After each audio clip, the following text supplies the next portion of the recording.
Hello! Welcome to Squid Essays. Inking your academic pen. My name is Julie and I will be your instructor as we read through the development of a health and safety policy essay. The article source is embedded in the video description below. Feel free to read along. Please note that you can get a custom, plagiarism-free essay for as little as $10 a page at Squid Essays. The link is in the description. 1. What questions would you ask dynamic duos owners? What is the common factor, place, relationship of the recent accident? Who is in charge of your company's safety? When was the last safety checks and training were done? Do employees know of their rights, policies, procedures to reporting incidents, workers' comp? 2. What legal steps would you recommend that dynamic duo take?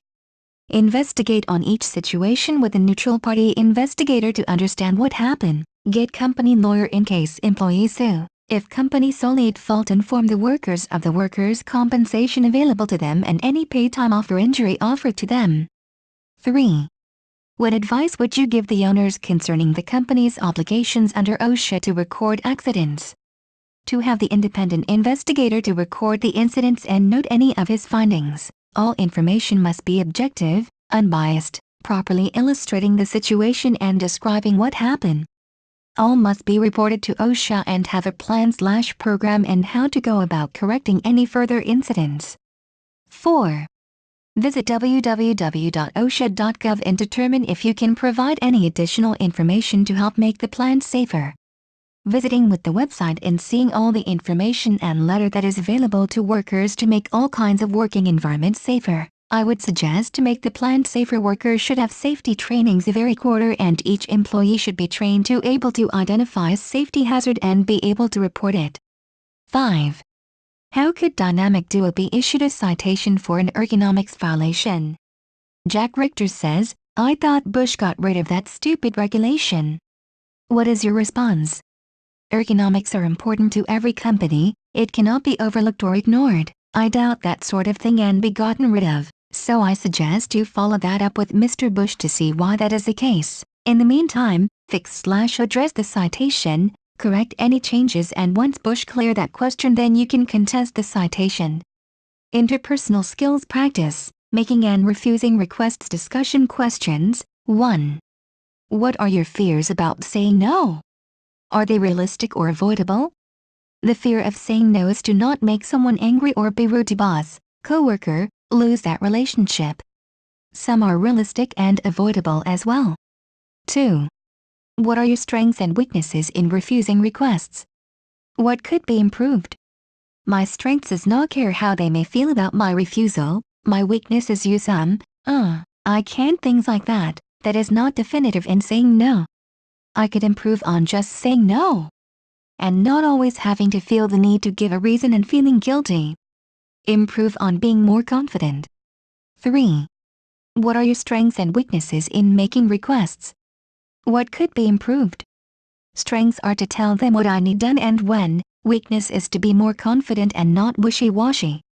I could improve on my non-verbal actions when making request, having better eye contact, proper stance, hand gestures and facial expressions. 4. Which situations are most difficult for you, and why? Situation 1 was more difficult because it's hard to ask someone who has been doing overtime to do more. Why not ask someone else? It would be difficult to be assertive in that situation because the employee may be upset and almost at a breaking point, which may cause more conflict. I use empathetic statements to show consideration for the person. Chapter 14 Journal Exercise, Purpose, to apply the concepts covered in the chapter to real-world situations and to reflect upon what is learned. Journal Exercise Topic: Evaluate the potential safety hazards and precautionary systems in your work area. Safety is a big part of every working environment, not just for the employee's physical wellness but also their mental well-being. If employee feels safe and are aware of the safety protocols, what to do when an incident happens, it makes for a better working environment. Every company has a safety and hazards policies and procedures program. To evaluate my work area safety hazards and precautionary system, I would say that it all generates around employee health and wellness. We have a safety coordinator that is in charge of all equipment maintenance checks, example fire extinguishers, radios, smoke detectors, fire alarms, are all functioning. He is also in charge of all the in-services that include trainings of fire drills, emergency evacuation procedures, bomb threats, weather emergencies, etc. When employees are trained in those matters, we feel more safe and confident when it will come to those situations and no feeling of uncertainty and stress. The safety hazard system of my company really focuses on preventing the incident. So we are made aware of identifying safety hazards like water spills on floor, heavy equipment being placed improperly, broken glass or sharp object that loosely placed, faulty equipment structure, old, rusted and squeaky equipments that may be prone to breaking and may be harmful to others, etc.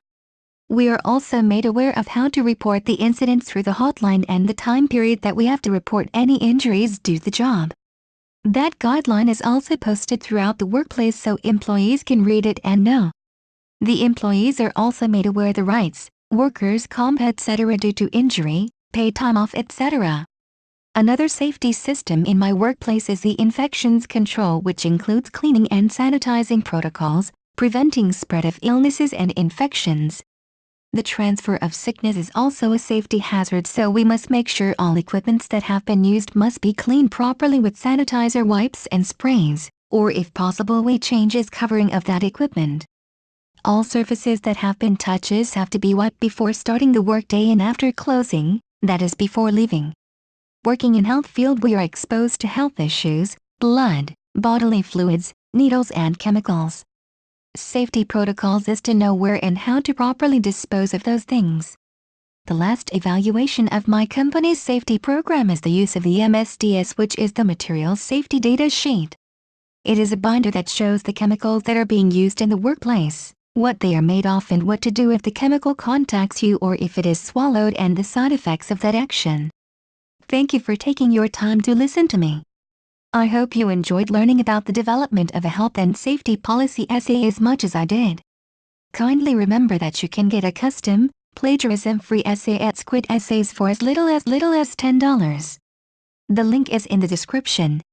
See you next time.